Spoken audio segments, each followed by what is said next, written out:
Feliz tarde, amigos. Bienvenidos a su espacio Venezuela Empresarial por Unión Radio 105.3. Les habla, como siempre, Mari Megnuto, bajo la producción de Zenaida Gamarra.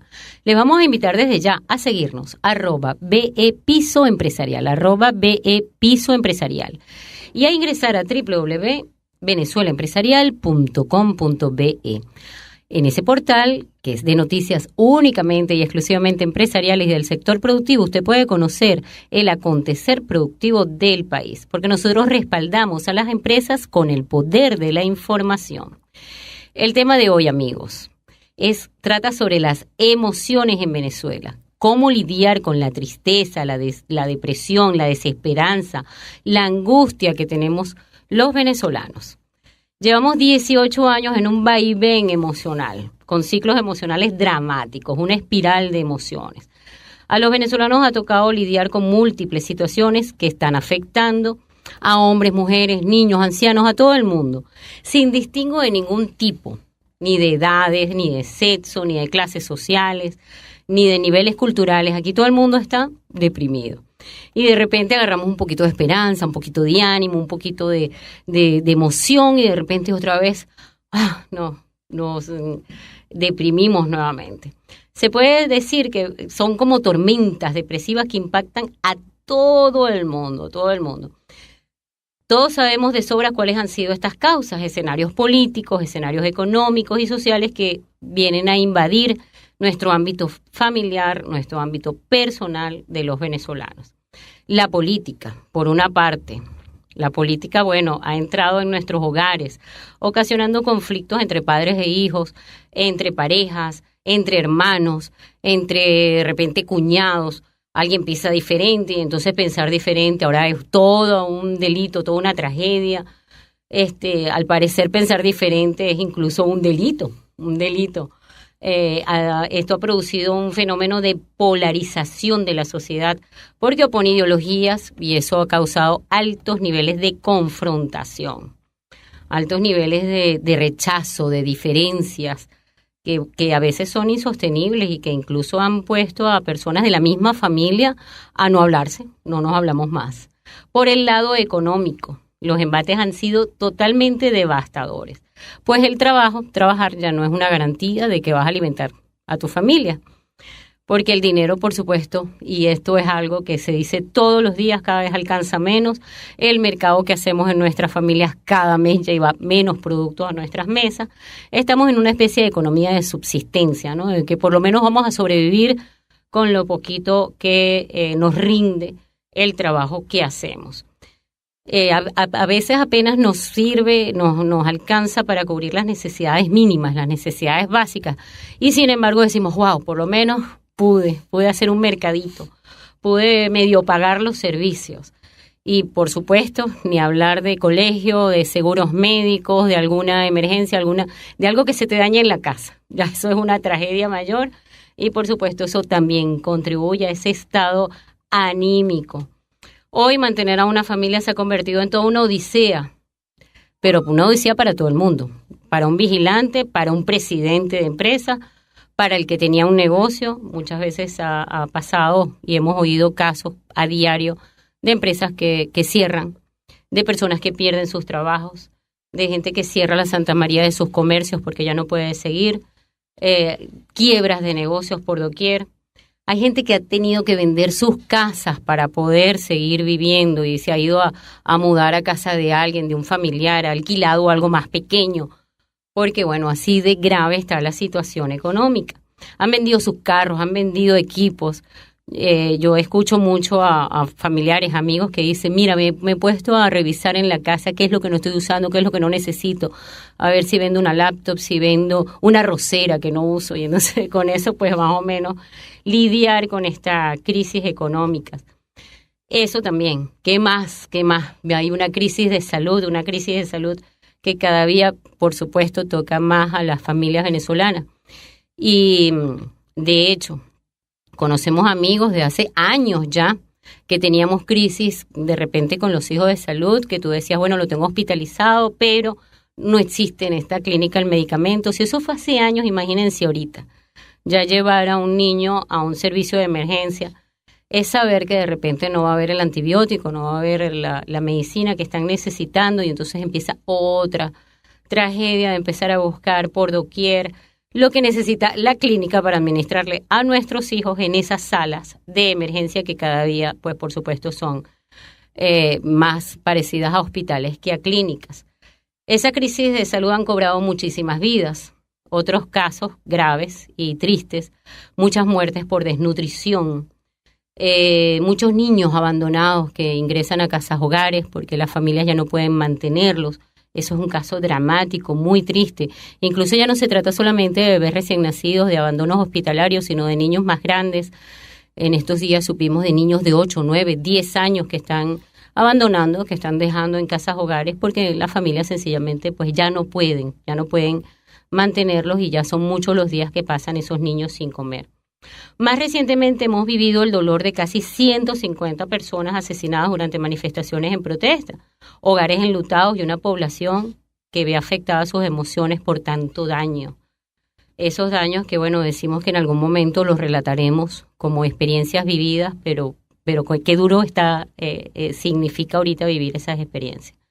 Esos familiares enfermos sin medicamentos requeridos, esas empresas quebradas, con esas empresas quebradas, los sueños que acompañaron esas empresas, los hijos que deciden irse a vivir a otro país, un matrimonio que termina por el estado anímico de uno de los dos o de los dos. Entonces, bueno, tenemos un panorama de emociones que de verdad han sido, pues, dramáticas, muy dramáticas y que, bueno, nos ha tocado lidiar todos los días. Yo siempre digo, wow, qué fuerza tenemos los venezolanos que aún con todo esto nos seguimos levantando todos los días y decimos, pues, bueno, vamos a desayunar lo que haya, si no conseguía harina, pan, pues, la papita, lo que consiga.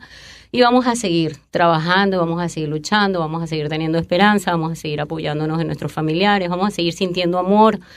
Y bueno, tener que encontrar de alguna manera tablas de supervivencia a este vaivén emocional.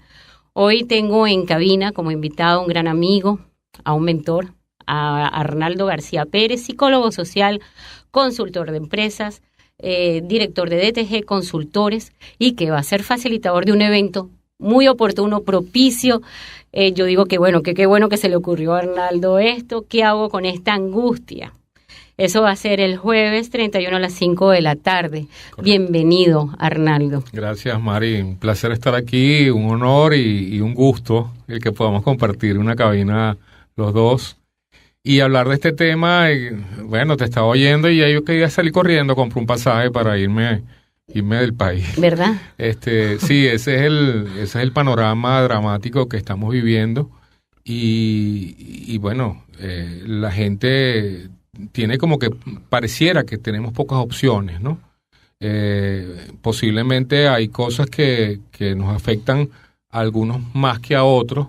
Lo importante es saber que posiblemente no tenemos la solución a todo, pero podemos buscar herramientas para afrontar las situaciones de una manera diferente. Y esa es un poco la idea, ¿no? Ahí tú relatabas muchas cosas que son producto de una mala administración, de unas malas gestiones, de malas políticas, donde sin uno querer, tú puedes evaluar tu vida y decir, bueno, yo he sido buen profesional, yo he trabajado correctamente, yo he sido honesto, yo he sido trabajador, e igual no te alcanza la plata, igual no tienes opciones, igual si se te rompe la nevera no tienes con qué comprarte otra, mucho menos comprar un nuevo apartamento o carro. O un carro. Y entonces, bueno, son esos elementos que lamentablemente no dependen de nosotros, pero que nos afectan directamente.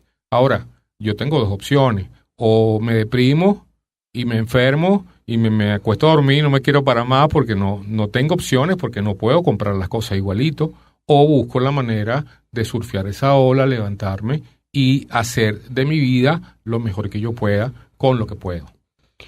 ¿Cómo describes, Arnaldo, en este momento ese estado anímico del venezolano, esa mezcla de emociones que se encuentran presentes hoy todos los días en esa cotidianidad? ¿Cuál es esa mezcla que está sintiendo el venezolano al abrir los ojos y despertarse? Sí, fíjate que desde el punto de vista de la psicología ha sido como que muy fuerte todo lo que hemos vivido, porque es un choque de emociones permanente. Nosotros este año en lo particular, hemos vivido emociones que nos llevan a un sub y baja, ¿no? Hay alegría, hay euforia, hay triunfalismo en un momento y al día siguiente hay derrota, hay pesimismo, hay desesperanza, hay angustia. Entonces tú dices, ¿cómo puede ser que de un día a otro pasemos de una emoción a la otra extrema? O sea, son emociones extremas. Vivimos unos meses dolorosos, intensos, donde la mayoría de la población estaba muy esperanzada, muy apasionada, rescatando esos valores comunes que nos identifican, la unión, la solidaridad, el trabajo en equipo, y de repente el evento ahorita culminante de la Asamblea Nacional Constituyente fue como que hubiese apagado la luz, pues se apagó la luz y se acabó la fiesta. La gente al día siguiente estaba desesperanzada, desconsolada, sin energía. Es como que nos chupó la energía a todos. Sí. Y nos quedamos en neutro. Entonces, es muy difícil, sin herramientas psicológicas, poder levantarse de esa situación. Más bien, corremos el riesgo de seguir enganchados allí, seguir enganchados en la desesperanza, seguir enganchados en la tristeza, y eso ¿a dónde nos va a llevar? A tener problemas de relaciones, a tener problemas de personales, a tener problemas de salud, y el resultado no va a ser bueno. Entonces, por eso insisto, este es el momento de que, bueno, vamos a sacudirnos cada uno de nosotros y vamos a ver, bueno, okay, qué es lo que hay, para dónde vamos y dónde me levanto y qué busco. Pero la vida no se acaba, todavía queda cosas por hacer. Coméntame de tu evento, ¿cómo surge esa idea de hacer ese evento? Y realmente, pues, háblanos del título. ¿Por qué le escogiste ese título tan oportuno? ¿Cuándo va a ser? ¿Dónde tenemos que ir para ver si con eso, pues, rescatamos y nos levantamos nuevamente? Sí, bueno, la idea es, ¿de dónde surge de todo esto que estamos hablando? Es una manera de aportar. Ciertamente, si lo ven, no es un evento con fines de lucro, sino es un evento para compartir con la gente. El costo del evento escasamente dará para pagar los gastos del local y todo ese tipo de cosas. La idea es compartir. La idea es que tenemos la necesidad de aportarle a la comunidad herramientas sencillas, básicas, que nos ayuden a salir de este marasmo, ¿no? A que nos despertemos, a que nos valoremos nosotros, cada uno de nosotros. Va a ser el 31 de agosto en la Sala del Carabobeño. Es una charla interactiva de 90 minutos, pues 2 horas académicas, donde vamos a revisar muchos aspectos que tienen que ver de cómo lo hacemos, pues cómo podemos nosotros pasar de la tristeza y la desesperanza y de la angustia a la alegría, al optimismo y al reconocimiento de nuestras condiciones personales. Arnaldo, ese evento va a ser participativo, porque me imagino cualquier cantidad de gente parándose a llorar o a gritar o a drenar emociones. La intención es hacerlo participativo, en el sentido de que vamos a hacer ejercicio y lo vamos a hacer allí para que la gente pueda practicar. Y si hay que gritar, gritamos. Qué bueno que eres psicólogo. Claro. Con esa cuerda de gente loca. No, y llevo un equipo de gente que me va a apoyar cualquier cosa, pero sí, la idea es esa, practicar ejercicio, hacer cosas que nos ayuden a drenar en el día a día. Perfecto, amigos, vamos a unos breves mensajes comerciales, vamos a seguir conversando acerca de este tema muy oportuno, necesario, yo diría que vital en estos momentos, porque de verdad desde montarnos en el ascensor hasta entrar en un establecimiento, llegar a nuestros trabajos, es toda una pesadilla, porque todo el mundo habla de lo mismo, todo el mundo se siente mal, no hay nadie que diga, oye, me siento chéverísimo, me siento motivado, estoy feliz. Claro, porque sería un poco incongruente, y si ves a alguien así tú dices, no, debe estar enfermo, debe tener algo extraño. Así que bueno, vamos a seguir conversando acerca de esto, porque los venezolanos bien resilientes que somos y bien capaces que somos para seguir luchando y seguir bregando por nuestros sueños y por una nueva Venezuela que seguramente sí está muy cerca y la estamos pariendo. Estamos por Venezuela Empresarial 105.3, ya regresamos, y en el próximo corte vamos también a tener a Yarelis Acosta. Ella es la que hizo el mapa emocional de Venezuela, la vamos a tener para que nos converse acerca de cómo está ese mapa emocional de Venezuela hoy en día. Amigos, ya regresamos. Amigos, estamos de regreso hoy en Venezuela Empresarial por Unión Radio 105.3 FM. Amigos, como saben, hoy estamos hablando acerca de las emociones en Venezuela. Un país que pareciera estar todo apagado, como dice nuestro invitado que tenemos en cabina, Arnaldo García, que dice que bueno, que nosotros nos levantamos ese 1 de agosto, pareciera que nos hubiesen apagado la luz, que nos apagaron la luz, nos apagaron la música, nos apagaron la fiesta. Todo se acabó y entonces, pues bueno, fue difícil, ha sido difícil todo este mes, pues levantarnos y seguir adelante. Estamos ya en línea con Yarelis Acosta. Ella es psicólogo clínico y social, tiene un doctorado en ciencias políticas, profesora de la Universidad Central de Venezuela y de la Universidad Católica Andrés Bello. Ha tenido estudios interesantes acerca de la protesta, la violencia, el discurso político.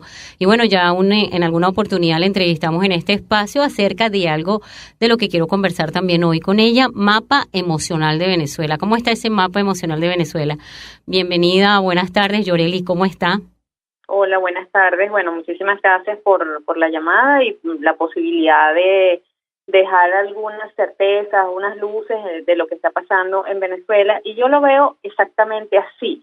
Como tú dijiste, pareciera que hay gente que se le apagó la luz, pero yo más que apagar la luz creo que nos estamos moviendo entre neblinas, ¿no? Porque hay mucha incertidumbre, se ven algunas cosas y no se ven claras, pero tenemos mucho tiempo en esto, Mari. Entonces, no hay soluciones mágicas y esa es la primera lección para todos los venezolanos. Vemos las fechas como las grandes situaciones épicas donde vamos a resolver la vida, donde vamos a amanecer y va a aparecer otra Venezuela, y ya nos hemos dado cuenta que no, que a veces estamos envueltos por mucha publicidad, magnificamos los eventos y más bien lo que sucede es que bajamos un peldaño, o sea, las cosas se ponen cada vez más difíciles, ¿no? Peor. Entonces, lamentablemente, en un país poco normal como el que se nos ha convertido Venezuela, con unos altos índices muy negativos que también están haciendo mella desde hace mucho tiempo en la psique, en el cuerpo de la gente, bueno, no teníamos que esperar con que al día siguiente nos íbamos a levantar con una Venezuela diferente, ¿no? Es la misma Venezuela y más arbitrariedad, más anarquía, que es lo que está dejando toda esta situación. Yo le diría a la gente, como me ha tocado en todos estos momentos, porque la gente se siente desesperanzada, que es una palabra que nosotros no deberíamos utilizar, porque definitivamente la desesperanza es una condición psicológica donde la persona se siente indefenso, siente que no tiene ningún control sobre la situación a la que se tiene que enfrentar. Y nosotros todavía tenemos un margen de maniobras, así sea pequeño, así sean nuestros pequeños espacios, en nuestros espacios familiares, nosotros podemos accionar, nosotros nos podemos recargar de energía, podemos hacer planes, tenemos que proteger a los nuestros, tenemos que proteger a los niños. En consecuencia, no estamos desesperanzados. Decimos que hay desesperanza cuando no hay ninguna posibilidad real de cambiar las cosas y no accionas de ninguna forma porque tienes esa certeza de que hagas lo que hagas, la situación no va a cambiar. Entonces, a mediano plazo, en una dimensión muy cercana, nosotros todavía tenemos mucho margen de trabajo, tenemos mucha responsabilidad, tenemos que cuidar a los nuestros y necesitamos también este periodo para descansar, para recargar el cuerpo, para pensar y sacar los aprendizajes que está dejando todo esto y, por supuesto, para protegernos emocionalmente, porque esta telenovela no ha terminado todavía. Yarelis, me llama mucho la atención y me gusta lo que estás diciendo porque de alguna manera la gente siente como esa dualidad entre si protesto, si manifiesto, si estoy activo, si logro estar de alguna manera activo en esa participación ciudadana de un rechazo al actual sistema. siento que estoy haciendo algo, quizás no estoy logrando mucho, pero siento que estoy haciendo algo, pero hay mucha gente que piensa que las cosas van a pasar por sí solas. ¿Cómo empoderar a esos grandes sectores sociales para que de alguna manera comprendan que la respuesta a esa pregunta de yo no sé lo que va a pasar, es que va a pasar lo que nosotros querramos que pase? Pues la gente quizá no se siente con el poder de hacer que las cosas pasen, de hacer que las cosas ocurran. Y bueno, también ver qué relación tiene esto de no sentirme capaz de transformar mi realidad con ese mapa emocional de Venezuela. Bueno, hay muchísimas maneras de participar y la gente tiene que estar claro en eso, ¿no? Que en algún momento tenemos la necesidad como de retroceder o de estar más en nuestros espacios cerrados para recargar las baterías y volver al ruedo. Lo otro que ha demostrado la sociedad venezolana que es capaz de evaluar cuando su participación es más efectiva y menos efectiva. Han habido llamados a manifestaciones masivas donde la gente se ha hecho presente y han habido otras manifestaciones donde la gente pues considera que la convocatoria no es la adecuada, el tema no es el adecuado y decide quedarse en su casa, ¿no? Lo importante es estar activo, es seguir el acontecer nacional, es protegerse y como digo, hay distintas maneras de participar, desde lo más pequeño, pues siguiendo las noticias, no desconectándote del todo, no diciendo esto no sirve, etcétera, porque hay que resaltar que es una situación inédita, que son momentos muy difíciles, que no hay otro momento en la historia comparable a lo que nos ha tocado protagonizar a los venezolanos y que hay un sufrimiento social que está dejando una huella en esta generación y ese es mi trabajo, resaltar que Yorelis, ¿cómo ha cambiado ese mapa emocional de Venezuela? ¿Cómo está la tristeza en el mapa emocional de Venezuela? Bueno, ya la tristeza se había acentuado también bastante en la última revisión que yo hice. En estos momentos he tenido también bastante contacto con grupos y la alegría al menos está desaparecida del mapa. Cuando yo vuelvo a hacer mi conteo, he tenido grupos donde pregunto quiénes se sienten alegres y la respuesta es 0. Sin embargo, yo soy optimista. Después que tú das información, que tú le dices a la gente, bueno, en esta situación lo normal es que la gente se sienta mal, ¿verdad? Y que nos tenemos que permitir ese espacio, si tienes que llorar, si te sientes frustrado, etcétera. Tienes que darte ese espacio también de sacar la energía negativa y luego volver a hacer planes y tener tus cosas claras. Yo ahorita estoy diciéndole a la gente que piensen en un maletín de primeros auxilios psicológicos. Todos en nuestra casa tenemos, una cajita donde tenemos las medicinas en caso de emergencia, en caso de que tú te caigas y te duela algo, pues corres ahí y consigues una curita, un algodón, un alcohol. También debemos construir esa cajita de recursos psicológicos. Entonces, que la gente piense que eso tiene que ser un recurso, que cuando nos sentimos mal, pues corremos también a nuestra caja, a nuestras herramientas, y ahí vamos a encontrar nuestros afectos, las historias que hemos vivido en este país, lo hermoso que tiene, la solidaridad de su gente, los emprendimientos que mucha gente, la resistencia que hemos tenido en todo este tiempo y por supuesto los grandes amores de la vida, los hijos, los padres que necesitan de nosotros. En este último minuto de la entrevista te quería preguntar, ¿qué es eso del mapa emocional de las empresas? La gente en las empresas también está triste, también está desmotivada. ¿Cuál es tu mensaje a ese mapa emocional en las empresas? Totalmente, también estoy haciendo el mapa emocional en las empresas porque, se han dado cuenta de que sus empleados, las personas que le acompañan, pues no están, pues van con los problemas a trabajar, el clima de la empresa se siente negativo y hacemos ese diagnóstico también y por supuesto el trabajo de prender algunas luces, dar unas certezas, de construir este botiquín emocional para la gente y felicito a las empresas además que se han dado cuenta de que los empleados no solamente están buscando beneficios económicos, sino que proteger a su gente en estos momentos de crisis, incluso en estos momentos de contracción económica, a mediano plazo tiene grandes efectos para todos. Reforzar, trabajar con el talento humano va a tener una relación directa en su futuro desempeño, en su situación personal, en ese vínculo con su empresa y en ese agradecimiento mutuo, ¿no? De que una empresa, a pesar de que sus entradas no son las mismas, decide proteger a su gente dando información psicológica de cómo enfrentar esta crisis.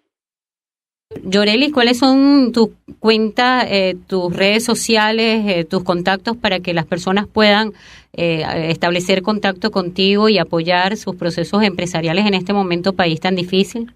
Sí, fíjate que yo uso Yorelis Acosta, utilizo mi nombre, que es con I latina y S, y las 3 primeras letras de mi apellido, Aco, Yorelis Aco, @gmail.com, si es el correo electrónico, y en Twitter e Instagram asimismo, @YorelisAco. Te acabo de seguir en Twitter y te acabo de dejar un mensaje también, así que todos tus seguidores ya tienen mi contacto.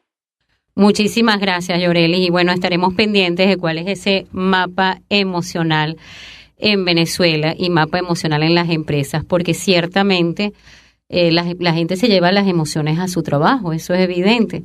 Y bueno, yo que trabajo en el área de las comunicaciones corporativas, ahorita en esos últimos estudios que hemos hecho en la consultoría de las empresas, cuando le preguntas a la gente de qué habla la organización no habla de aumentos salariales, la organización no habla de beneficios, la organización no habla de expectativas, no habla de crecimiento, ni siquiera de producción o de mejores prácticas, habla de cómo está el país, de cómo está la cesta básica, de si pudo o no pudo comprar la harina pan.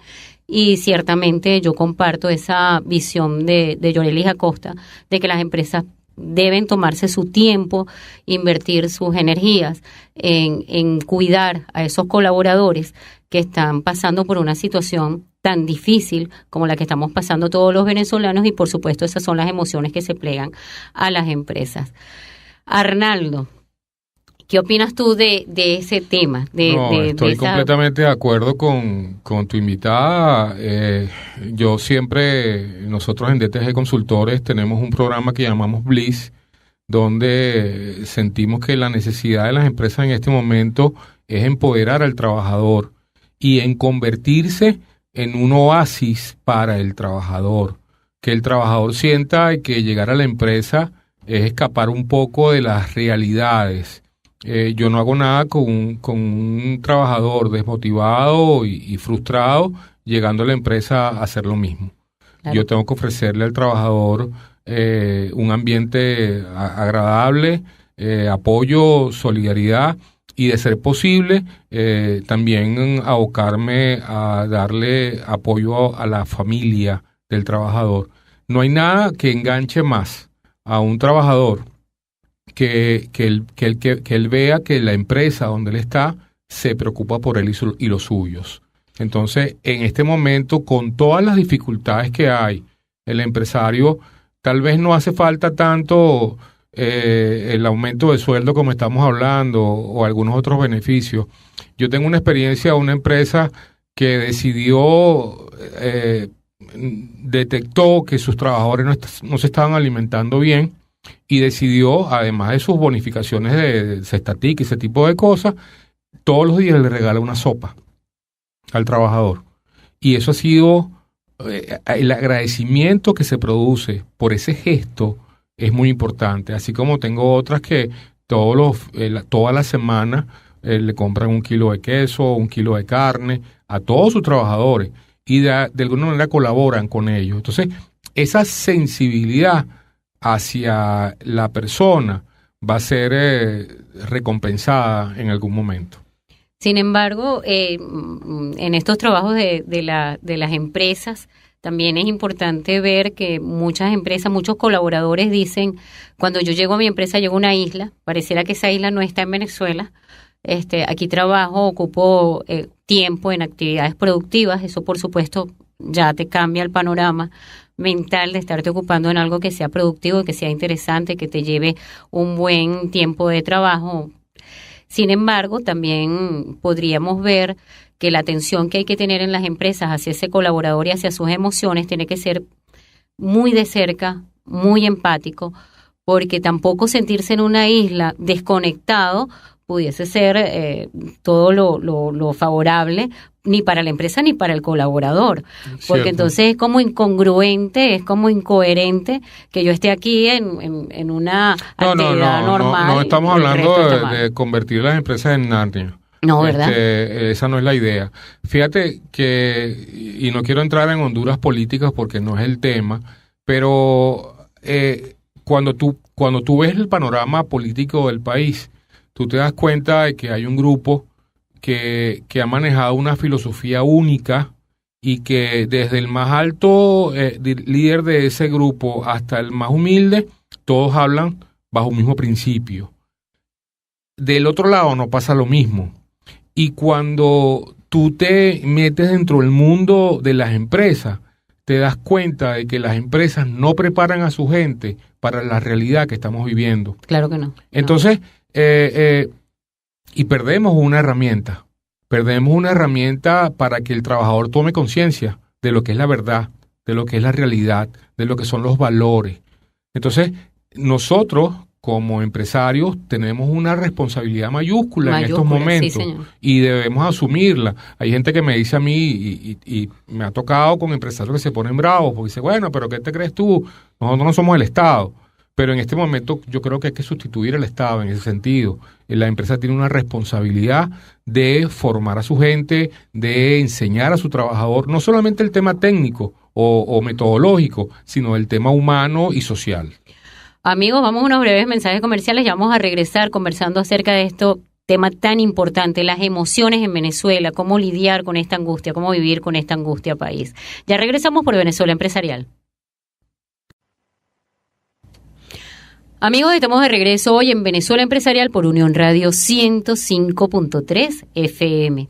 Amigos, hoy estamos conversando en Venezuela Empresarial sobre un tema importantísimo para las empresas y para la sociedad en general, las emociones y cómo estoy lidiando con esas emociones, con este tema de que Venezuela está triste, Venezuela está deprimida, Venezuela está desesperanzada y sin embargo pues tenemos la obligación, tenemos la responsabilidad como personas, como empresarios, como medios de comunicación social, de levantar ese ánimo y de cambiar todo el panorama emocional en Venezuela. Vaya responsabilidad, vaya rol histórico el que nos toca jugar a los empresarios, a los medios de comunicación social. Tenemos en cabina a Arnaldo García Pérez, el consultor de empresas. Además, pues bueno, tiene la valentía de que va a ser un evento este próximo jueves, al cual están, por supuesto, toda nuestra audiencia invitada y además que tienen que darse el permiso a asistir, porque va a ser bien importante poder cambiar, tener las herramientas, poseer las herramientas para cambiar ese mapa emocional de Venezuela. Arnaldo, te voy a preguntar, ¿qué pasa con el venezolano que quizás en ese ámbito de lo que hayas podido estudiar, más que angustia, siente que se está acostumbrando o que se está resignando a que la cosa está muy mal y que como está muy mal y no puedo hacer nada para cambiarlo, yo me resigno, me acostumbro y me vuelvo a poner en mi cola de Farmatodo o de cualquier supermercado para ver si consigo una harina pan? Bueno, ese ciudadano es el caldo de cultivo de lo que tenemos. Posiblemente por acostumbrarnos en 40 años de democracia anterior a dádivas que iban dadas en menor escala que ahora, pero que también era una época donde la bonanza permitía muchas ayudas sociales que no permitían a las personas desarrollarse, ¿no? Yo recuerdo mucho que en Caracas, cerca de la Plaza Venezuela, había una valla que decía algo así como que no le des el pescado a la gente, enséñalo a pescar. Nosotros no enseñamos a la gente a pescar. Así es. Es lamentable que casi el 80% de nuestra población, o más en este momento, casi el 90% de la población está en alguna condición de pobreza. Y que de ese porcentaje, de ese 90%, tengas tú casi un 80% de gente que lo que está esperando es una dádiva, te dice que ya nos hemos acostumbrado a eso. El poquito de gente, que puede ser en este caso, en este momento, tal vez un 7%, que somos los sobrevivientes de la clase media, que antes éramos B y ahora somos cepa D, sí. Ese poquito es la gente que tú estás viendo, porque es nuestro ámbito digamos, de frecuencia, que son los que hacen la cola en la farmacia, en el supermercado, y ya también pareciera que se van acostumbrando, ¿no?, al meterse en la fila. Así es. Entonces, esto es un tema de Estado, esto es un tema país. de cultura. Que nos acostumbramos a ese estado paternalista, de ver qué es lo que me va a dar el Estado. Y de verdad de querer cambiarlo. O sea, posiblemente el modelo que tenemos en este momento no está interesado en cambiarlo, no le conviene cambiarlo. Lo importante es que los que vengan posteriormente genuinamente quieran hacerlo. Yo siempre relato, hay un estudio de 5 países en el mundo que en 40 años pasaron de tercer mundo a primer mundo. Y cuando se hace el análisis e investigación de esos 5 países, se encuentra un factor común que es la educación. Y la educación se desarrolló a través de una tríada que era importante, que era el Estado, la familia y las empresas.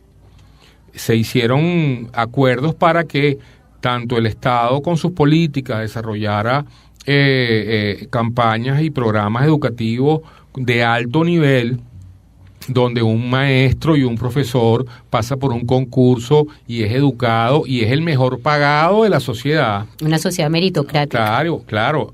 Donde una familia está pendiente del cultivo de los valores, de modelar los valores, y donde hay un empresariado que está responsable del crecimiento no solamente de técnico, sino moral de sus trabajadores. Entonces fíjate tú qué importante, ¿no? Qué potente es eso, y cómo eso te abre las puertas a ti, a un ser humano mucho más consciente de lo que vive y con mucha más capacidad de respuesta ante cualquier cosa.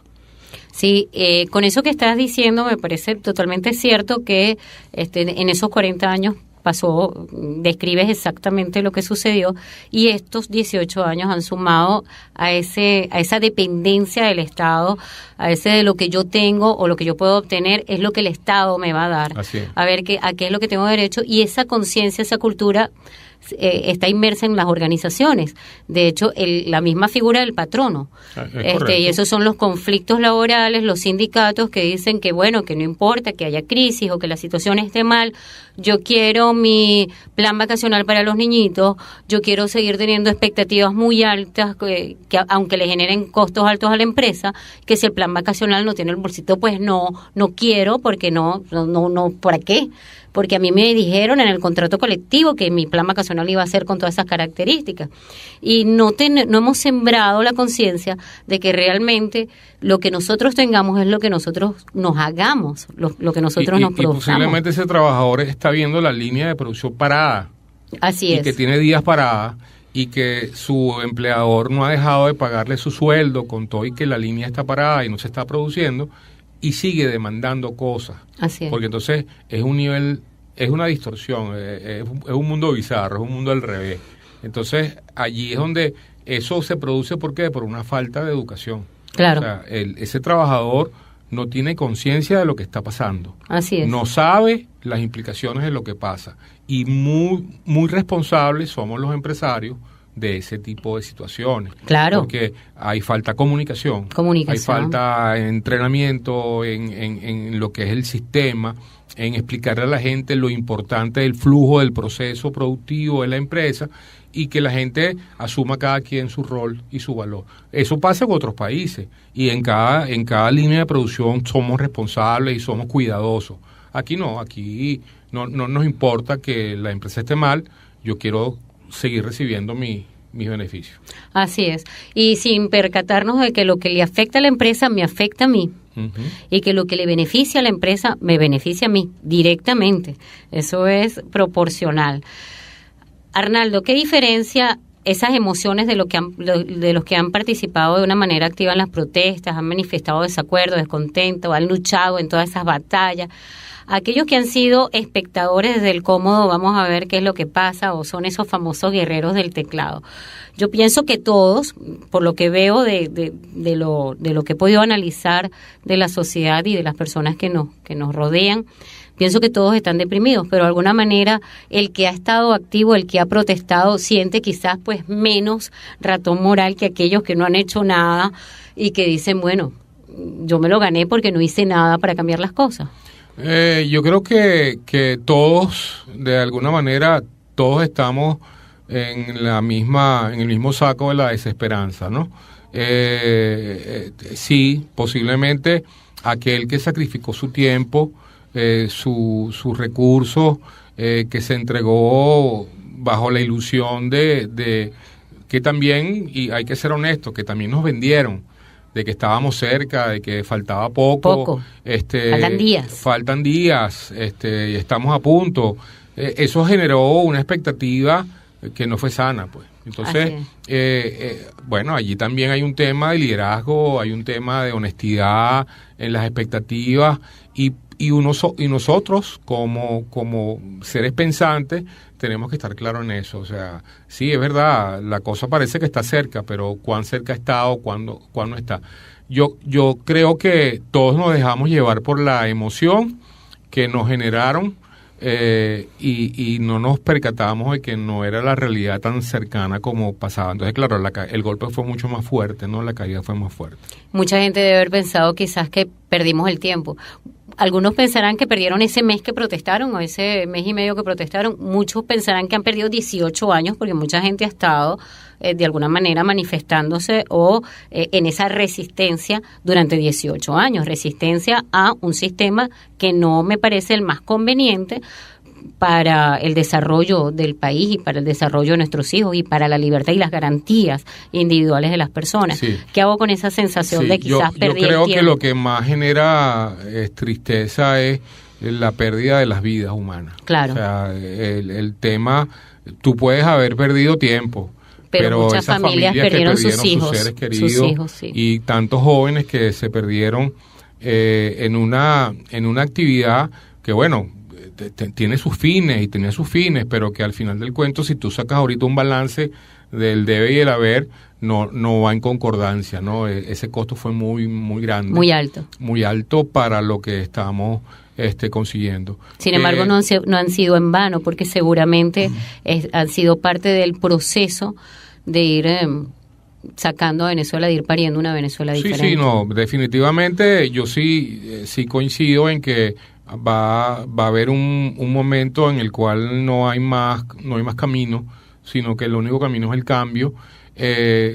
Yo trato de reflexionar y preguntarme muchas veces qué hicimos como sociedad para llegar a donde llegamos, y espero que los líderes políticos, que son los que manejan la nación, se estén preguntando lo mismo. Así es. Porque lo que tenemos es cambiar, lo que tenemos es que madurar y aprender de todo lo que hemos sufrido en todo este tiempo. Y yo quiero ser bien radical con esto. Tal vez lo que ha pasado en 18 años tiene que ver con 40 antes. Y si los de 40 antes siguen pensando igual que antes, estamos mal. Hay que cambiar la mentalidad, hay que cambiar el foco. Arnaldo, ¿qué hago para vivir con esta angustia?